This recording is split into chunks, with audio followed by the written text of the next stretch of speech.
ভুল থাকে, এর মধ্যে একটা ভুল হলো হিন্দু আমানাতি। যে মুসলমান আমানতদার হইব, এই মুসলমানটা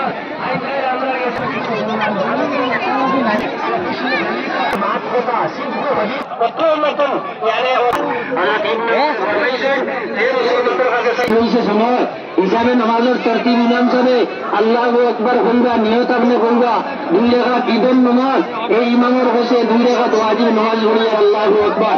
এরপরে আল্লাহু আকবার হওয়ার বাদে ইমাম সাহেব সুবহানাকা বলিবা, আর সুবহানাকা বলিয়া ইমাম সাহেব তাকবীর কইবা 3টা।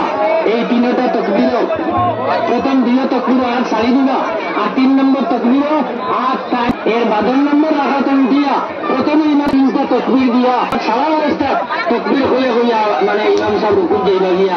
এর বাদে আপনার কাছে অনুরোধ আছে 5 মিনিট লাগে খুতবা, আরো কম সময় লাগে।